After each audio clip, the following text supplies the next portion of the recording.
मैं नए लेक्चर के साथ हाजिर हूँ। तो इस नए लेक्चर में जैसे हमने लास्ट टाइम पढ़ा कि आप रेट ऑफ रिएक्शन को डिटरमिन कैसे करते हैं, आज हमने पढ़ना है कि वो जो मेथड है वहाँ पे जो change in concentration of reactant या प्रोडक्ट नोट करते थे, वो जो चेंज है वो किन मेथड के ज़रिए कैलकुलेट करते हैं। तो बच्चा लोग क्लियर कट दो मेथड्स हैं, एक फिजिकल है और एक केमिकल है। ठीक है, यहाँ पे हम पहले फिजिकल पढ़ेंगे फिर केमिकल पढ़ेंगे। अब जो जहाँ तक बात है फिजिकल की, फिजिकल हम क्यों पढ़ते हैं, तो इसकी दो तीन बातें हैं वो मैं बताने जा रहा हूँ। पहले उसको देख लेते हैं, फिर हम लोग जो है ना वो अपने टॉपिक पे फोकस रहेंगे। सुने, सबसे पहले यहाँ पे जो फिजिकल प्रॉपर्टीज में चेंज आएगी वो नोट की जाती है। जैसे फिजिकल प्रॉपर्टीज आप पढ़ते हैं, वॉल्यूम चेंज हो गया, बॉइलिंग पॉइंट चेंज हो गया, कंडक्टिविटी चेंज होगी, पीएच चेंज होगी, इस तरह की चीज़ें जो है ना, मिसाल के तौर पे आप लोग कहते हैं अपना मेल्टिंग पॉइंट चेंज हो गया, टेम्परेचर चेंज, ये वो जो फिजिकल जो है वो 5 सेंसेस है हमारी, उनके जरिए कर सकें, या जनाब कोई और अपना उसके लिए हम लोग मीटर यूज़ कर सकें और कोई आला यूज़ कर सके, क्योंकि डिजिटल वैल्यूज़ हम लोग वैसे नहीं मेजर कर सकते। जैसे temperature is a physical quantity, लेकिन हम लोग थर्मामीटर यूज़ करते हैं, इसीलिए हम लोगों को थोड़े बहुत इंस्ट्रूमेंट का सहारा लेना पड़ता है। लेकिन ये फिजिकल सेंस में नज़र हमें आएंगे कि भाई ऐसे चेंज होते हैं कि नहीं होते।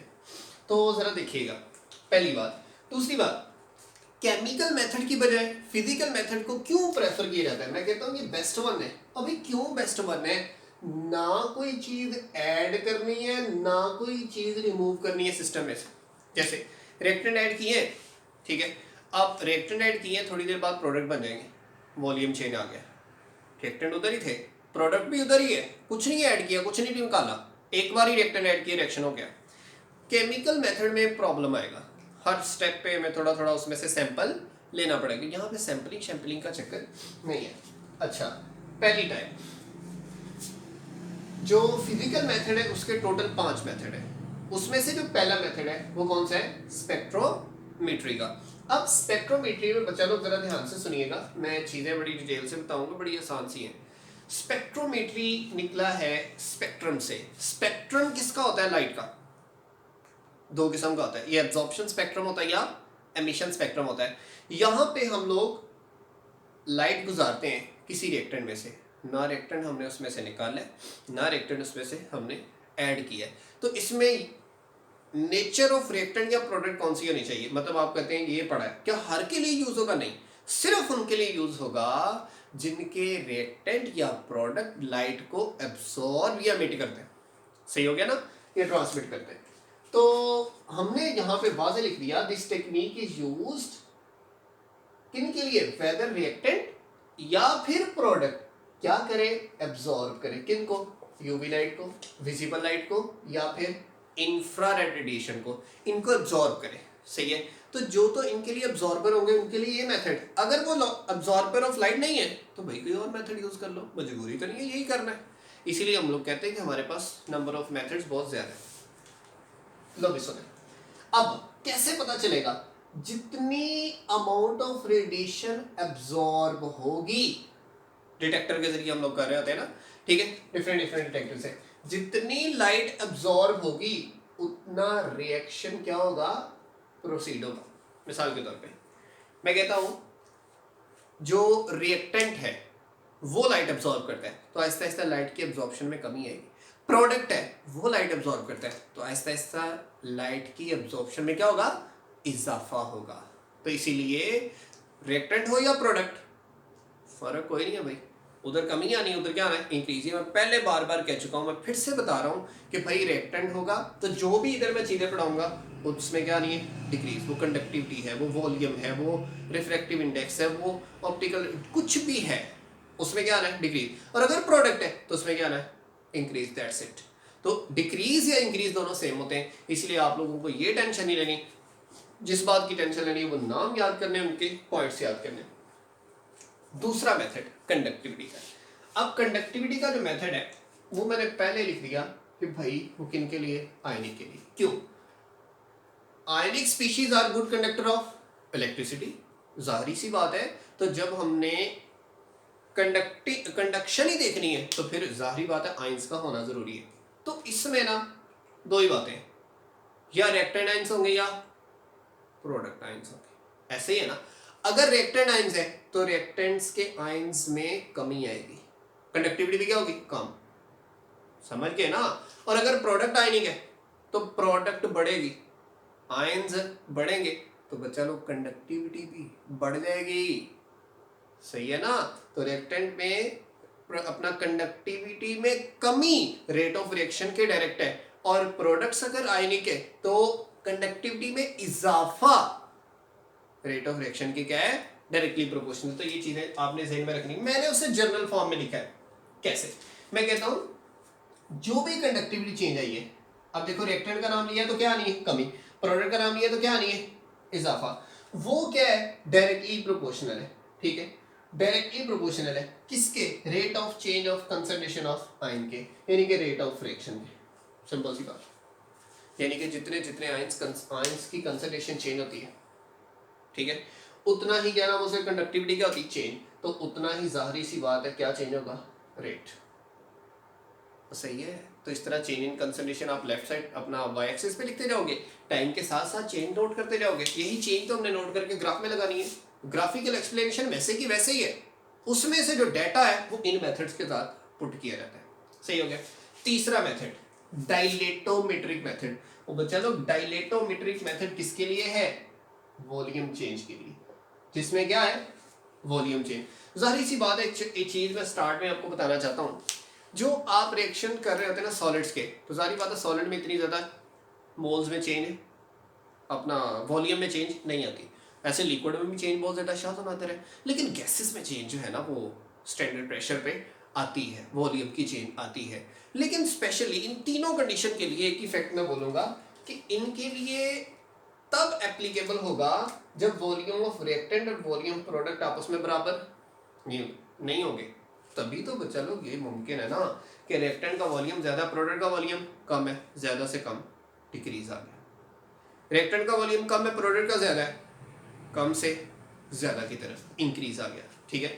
तो चैप्टर नंबर 8 में वॉल्यूम चेंज ली चेक लिए प्रिंसिपल में भी ये एक्सप्लेन हो गया, सही है ना, तो उसका रेफरेंस दे रहा हूँ साथ। तो इसीलिए वो जो वॉल्यूम चेंज वाला मेथड है वो क्या है, डायलेटोमेट्रिक मेथड। तो इसमें ना स्मॉल चेंज नोट करते हैं, थोड़ा सा वॉल्यूम बढ़ा, तो जितना वॉल्यूम बढ़ेगा या क्या होगा, कम, उतना ही प्रोग्रेस होगी, या फिर हम लोग कहते हैं एक्सटेंट, एक्सटेंट कहते हैं उस हद तक रिएक्शन हो गया, प्रोग्रेस इस हद तक रिएक्शन चला गया, इस हद तक चेंज आ चुकी, इतनी चेंज आ चुकी, सही है ना। तो ये चीज हमने देखनी थी, जो हमने देखी है कि मैं बार बार बता रहा हूँ कि यहाँ पे भाई वॉल्यूम चेंज, तो मैं तीनों को रिपीट कर देता हूँ।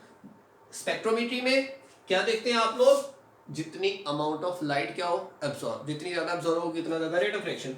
कंडक्टिविटी में आप लोग क्या देखते हो, इलेक्ट्रिकल कंडक्टिविटी, वो किन के लिए होती है, आयनिक रिएक्शन के लिए, जितनी ज्यादा कंडक्टिविटी होगी उतना ज्यादा रेट ऑफ रिएक्शन होगा, सही हो गया। फिर डायलेटोमेट्रिक मेथड, ये किसके लिए, वॉल्यूम चेंज के लिए, जितना ज्यादा वॉल्यूम चेंज होगा उतना ज्यादा क्या होगा, प्रोग्रेस ऑफ रिएक्शन या एक्सटेंट ऑफ रिएक्शन या रेट ऑफ रिएक्शन या speed of reaction, anything you may ask, that is 3 methods. अब अगला मेथड हम जो पढ़ने जा रहे हैं वो रिफ्रैक्टिव इंडेक्स मेथड। जी स्टूडेंट्स, ये 4th मेथड है हमारे पास, रिफ्रैक्ट्रोमेट्री। रिफ्रैक्ट्रोमेट्री में आप लोगों ने एक पढ़ा हुआ है रिफ्रैक्शन, सही है, रिफ्रैक्शन आपने पढ़ा हुआ है।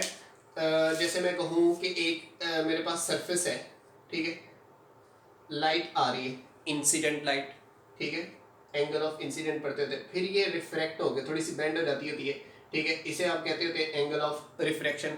तो इनके दरमियान जो रेशो होती है उसे हम लोग क्या बोलते होते हैं, रिफ्रैक्टिव इंडेक्स। ये आपने पहले 9th 10th में 8th 9th 10th में पढ़ा हुआ है। खैर पहली बात याद रखें, this method is used for the reaction of solution. इस सॉल्यूशन लिक्विड की बात हो रही है, सही है, क्योंकि सॉलिड अगर ट्रांसपेरेंट होगा फिर ही बात होनी है, और गैसेस में तो रिफ्रैक्टिव इंडेक्स मोस्टली होता ही नहीं है। इन विच रिफ्रैक्टिव इंडिसेस, यानी कि रिफ्रैक्टिव इंडेक्स की मल्टीप्लाई, रिफ्रैक्टिव इंडिसेस क्या होते हैं, चेंज होते हैं। रिफ्रैक्टिव इंडेक्स क्या होता है, चेंज होता है। मिसाल के तौर पे ये जो रिफ्रैक्टिव इंडेक्स है ना, ये किसका मोहताज होता है, ठीक है, ये किसका मोहताज होता है, कंसंट्रेशन का, ठीक है। कोई चीज यानी कि रिएक्टेंट है, प्लेट कम बने हुए, डाइल्यूट होगा, ज़्यादा बन गए, अपना प्रोडक्ट ज़्यादा बन गए, कंसनट्रेटेड हो गया, और ज़्यादा बन गया और ज़्यादा कंसनट्रेटेड हो गया, तो इस तरह उसकी कंसंट्रेशन चेंज होगी, तो रिफ्रैक्टिव इंडेक्स भी क्या हुआ, चेंज हो गया, तो इसीलिए उसके रिफ्रैक्टिव इंडेक्सेस क्या होंगे, चेंज होंगे। तो इस तरह यहाँ पे ध्यान में रखें, change in refractive index is directly proportional to progress, यानी कि जैसे जैसे रिएक्शन होगा एंगल ऑफ रिफ्रैक्टेड लाइट क्या होगा, चेंज, रिफ्रैक्टिव इंडेक्स भी क्या होगा, चेंज, जिस वजह से हम कहते हैं refractive index directly proportional to progress of reaction. अब अगली बात, ये तो बड़ा आसान सा है, रिफ्रैक्टिव इंडेक्स सॉल्यूशन में मोस्टली लिक्विड में होगा। जो हमारे पास आखिरी है ना पुत्र, आखिरी हमारे पास वेरी वेरी इंपॉर्टेंट हम लेते हैं, पहले ये एमकेट के सिलेबस में सेकेंड ईयर में आइसोमरिज्म में नहीं होता था लेकिन अब है, फर्स्ट ईयर में इतना ज़्यादा नहीं है, लेकिन फर्स्ट ईयर में जितना है मैं उसके काबिल आपको बना दूंगा, ठीक है। इसके अलावा जो भी एमसीक्यूज होंगे आपको प्रॉब्लमेटिक इशू नहीं होगा। इसको हम देखते हैं, नम्स में इसके एमसीक्यू लाजमी आते हैं, नम्स में, ठीक है, मेडिकल स्टूडेंट्स के लिए, तो उसके लिए आपने देख लेना है। ऑप्टिकल रोटेशन मेथड के लिए, this method is used when one of the substance is optically active. Optically active किसे बोलते हैं, जिसमें क्या होता है, रोटेशन मेथड में ना हम लोग देख रहे थे कि ये अब करता क्या है, आप लोग इसमें देखें, पहली बात जो मैं मोस्ट इंपॉर्टेंट बताने लगा हूँ, this method is used when the substance is optically active. Optically active का मतलब क्या है, इसमें मैंने आंसर लिखा हुआ है, ऑप्टिकली एक्टिव का मतलब it can rotate, bend, turn plane polarised light. Plane polarised light कहते हैं जिसे सीधी रास्ते में चले, ठीक है। और अगली बात आप ज़हन में रख लें, ये मोनोक्रोमेटिक होगी, ये क्या होगी, मोनोक्रोमेटिक। मोनोक्रोमेटिक का मतलब सिंगल कलर वाली होगी, ठीक है, और प्लेन पोलराइज का मतलब सीधे रास्ते में चलती है। तो और अगली बात, रोटेशन इज मेजर्ड बाय किसके, पोलैरिमीटर, कि कितनी बेंड हुई है, एंगल ऑफ रोटेशन है। मिसाल के तौर पे इसमें हम देखते हैं ना कि कोई भी सब्सटेंस है, इसमें वो लिक्विड फिल किया हुआ है, सही है। अब प्लेन पोलराइज लाइट आ रही है, ठीक है, वो इसमें जाने के बाद या वो राइट को बेंड हो जाएगी या वो लेफ्ट को बेंड हो जाएगी, सही हो गया। इस बेंडिंग को, इस एंगल को हम लोग जो है ना वो नोट करते हैं किसके जरिए, पोलैरिमीटर के जरिए। अब मैं यहाँ पे चीज कुछ ऐड करूंगा कि कायरल कंपाउंड कहते हैं किसे, अपना ऑप्टिकली एक्टिव कंपाउंड कहते हैं किन्हें, भाई उनका नाम है कायरल कंपाउंड्स। कायरल कंपाउंड ऐसा कंपाउंड जिसमें वो कार्बन हो जिसके साथ 4 ग्रुप लगे हों और चारों क्या हो, डिफरेंट। फॉर एग्जांपल कार्बन है, उसके साथ ए लग जाए, बी लग जाए, सी लग जाए और डी लग जाए, चारों क्या हो, डिफरेंट। अब इस कार्बन को मैं क्या कहूंगा, ऑप्टिकली एक्टिव। ये लाइट को या क्या नाम उसे बोलते हैं, राइट साइड पे बेंड करता है या फिर किधर को बेंड करता है, लेफ्ट साइड पे। अब आपकी इंफॉर्मेशन के लिए, अगर तो वो राइट साइड को बेंड करेगा तो उसे क्या कहते हैं, डेक्स्ट्रो रोटेटरी, और अगर वो लेफ्ट साइड को बेंड करेगा उसे कहते हैं लीवो रोटेटरी। डेक्स्ट्रो रोटेटरी और लीवो रोटेटरी, ये हमारे पास इसकी बेंडिंग की बेस पर हमने इसे बनाया हुआ है। तो कहते हैं change in angle of rotation, जिस तरह क्या आएगी, चेंज आएगी एंगल में, वैसे वैसे पता चलेगा कि प्रोग्रेस हो रही है। क्यों, देखें, अगर रिएक्टेंट लाइट बेंड कर रहा है, अगर रिएक्टेंट की कंसंट्रेशन कम हो रही है तो जाहिर बात है बेंडिंग कम हो जाएगी। अगर प्रोडक्ट लाइट बेंड करता है, प्रोडक्ट की मिकदार बढ़ती है तो लाइट की बेंडिंग क्या होती है, बढ़ जाती है, सही हो गया। तो यहाँ पे ये था ऑप्टिकल रोटेशन मेथड, इसमें हमने मोस्ट इंपॉर्टेंट चीज जो है वो कायरल कार्बन को देखा है, सही है। तो रिफ्रैक्टोमेट्री में लाइट रिफ्रैक्ट होती है, एंगल चेंज होता है, और ऑप्टिकल रोटेशन मेथड में लाइट क्या होती है, बेंड, यानी क्या, मोनोक्रोमेटिक लाइट है, सीधी लाइट आ रही है, ठीक है, प्लेन पोलराइज लाइट होगी, सही है, सीधे रास्ते में आ रही है, या राइट को बेंड हो जाएगी या लेफ्ट को बेंड हो जाएगी, क्लियर। तो ये हम लोग किसके जरिए करते हैं, पोलैरिमीटर। और ये वेरी वेरी इंपॉर्टेंट एमसीक्यू के तौर पे जो है ना वो आता रहता है कि ऑप्टिकल रोटेशन मेथड जो है वो हम किसके जरिए करते हैं, ये भी एमसीक्यू के तौर पे ध्यान में रखना है, ये भी एमसीक्यू के तौर पे ध्यान में रखना है। तो हमने 5 मेथड थे फिजिकल मेथड्स, वो अपना रेट ऑफ रिएक्शन को कैलकुलेट करने के, वो हमने पढ़ लिए। दैट्स ऑल, जज़ाकल्लाह।